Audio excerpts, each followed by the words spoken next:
My name is Couch Coop and this is Clair Obscur Exhibition 33 running on my poor old GTX 1660. We had to get it on low and 30 frames, still a very pretty game however. As with Atomfall, Oblivion and this, I need to look at them all on the PlayStation 5. I think this clip perfectly encapsulates my current hardware and software situation. I'll bowl the channel numbers in there as well. Huge thanks to the 7.3, Jesus, I'm sure that was 10% the other day.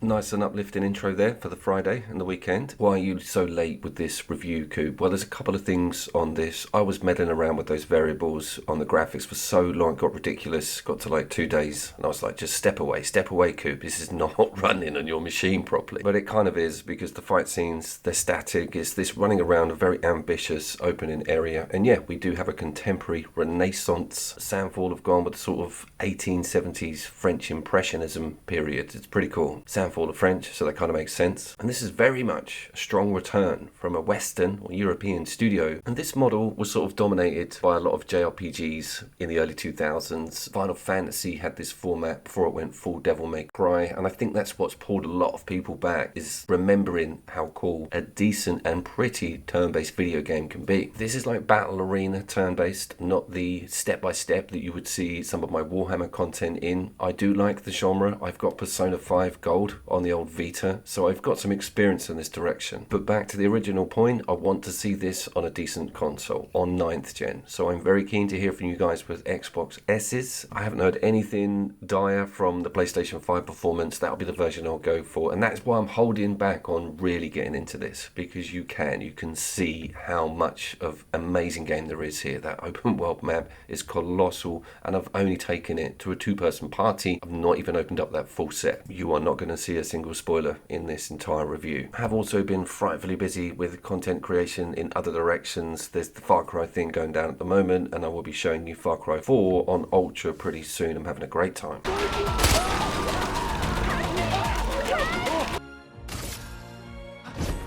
For those who come after. So here's one of its modern twists, one of its differences to that aforementioned genre. During a battle, you will be required to do a quick time event. It might be a parry, it might be a dodge. You have access to both. In this tutorial fight, it kind of goads you to try and get a 3-hit parry. And so you're watching the movements of the enemy, watching for swings. It's a difficult thing to get first time round unless you've sort of read the movement pattern of the enemy. So it's an interesting one. You also have a chance for a counter for pulling off a decent parry. So there is some pushback to get some damage. That's not the case with the dodge, but the dodge window is larger.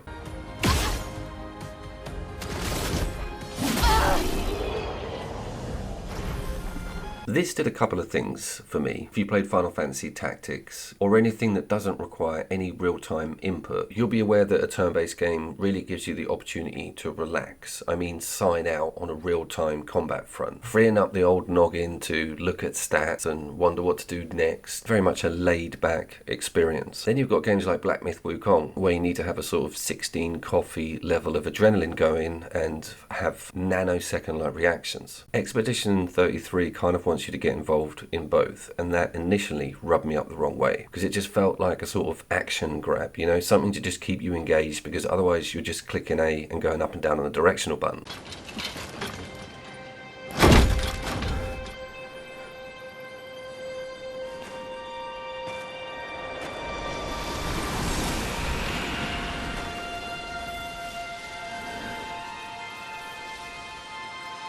The trial and error on enemy movement also to work out what your parry window actually is never really something you can predict when you come across new stuff. It's okay because nothing's going to one-shot kill you. It's just a little bit frustrating when you're trying to do that clean run and you're new to the game. I don't think there was any way around avoiding that. You would have to have a massive like instigation signal or symbol appear on screen for you to then click that parry. Think like on Stellar Blade when you have to do those movements to go to the cutscenes on a Final kill. That would have made it too easy and looked horrendous. So they've got this middle ground, and after playing it for a bit, it does all start to gel, and you do realise what enemies are doing what to you and when you need to do that parry. Because let's face it, no one's doing the dodge. You can get a counter. It's parry all the way.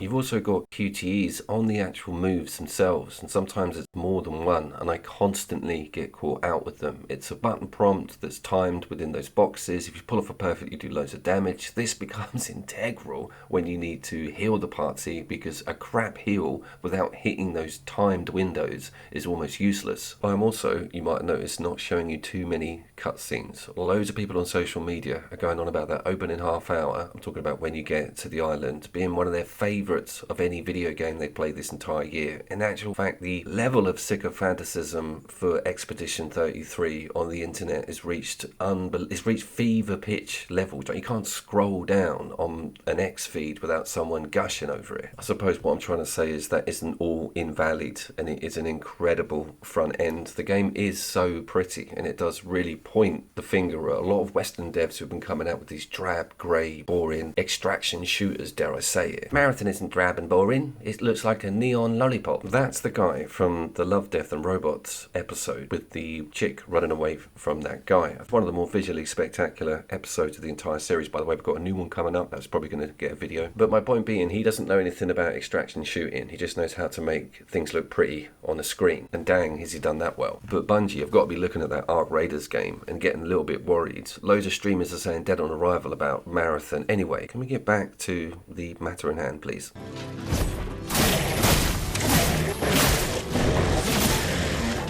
Lunde, watch out!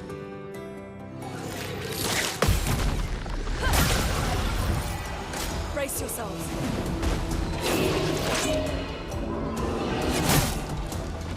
I'm very impressed with the game's pitch of difficulty on this front end. I've died a few times. I've failed quite a lot of Expedition and had some really tense scenes with one player down during a fight and having to revive them and only just making it through. So they've definitely got that in the right place.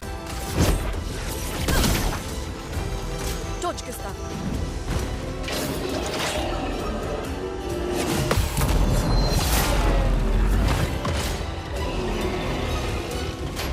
When everything does actually fall into place, it both feels and looks spectacular. You get that like deep fuzzy feeling, and the brain's just like, this is only the beginning of this game. Imagine what the final boss fights are going to look like, and some of the top tier enemy groups, and when you've got your full party going hammer and tong. This is blatantly Onion Guy, right? But just a different design in a different world from a different developer. 100% Onion Knight cameo confirmed. Something's wrong with it.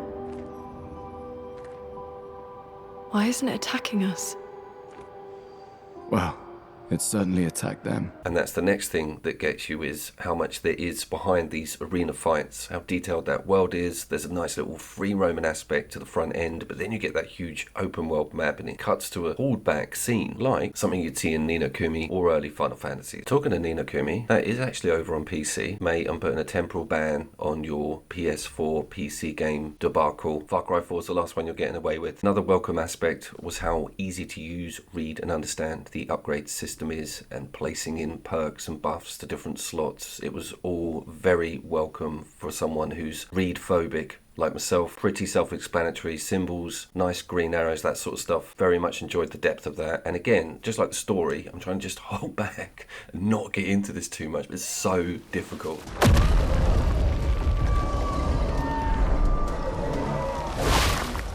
Fuck. He's big. Fall back! I think Phil Spencer, Microsoft in general, / Game Pass, have just shelled out a hell of a lot of money for what we've just seen occur. So Atomfall, the Obsidian exclusive Avowed, Oblivion, this day one. This will get loads of Game of the Year nominations, loads, completely guarantee that. But back to that Microsoft thing, they have just hiked their prices on all of their hardware and software. It's unreal, to tell you the truth. That machine, that Xbox One X, that wasn't like overselling in the first place. But I don't know how that maneuver is going to increase consumer confidence at all. Dodge, Gustav.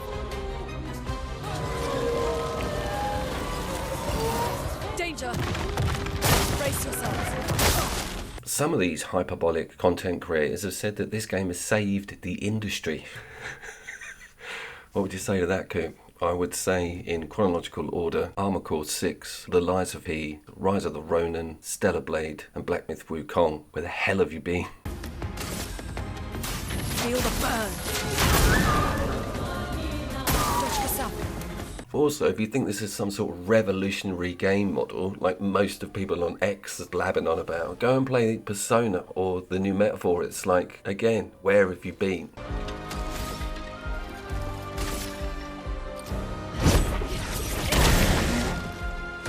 That QTE and its eye-shattering beauty, and the fact that it's from the West and it's come out in 2025 and it was on Game Pass day one, means that this is certainly worth a look. And as mentioned with those other games, Atomfall, Oblivion, it's earned the title of getting a PlayStation 5 review on this channel. Just bear with me on that, guys, and I do apologise about all delays on the PlayStation 5 front. You've all been very patient. My name was, of course, Catch Coop, and Far Cry 4 hopefully next. There's also a local co-op Towerborn game that has recently come out from the developers of the Banner Saga. I'm interested in it. I'm testing it as we speak. I will, of course, see you down there.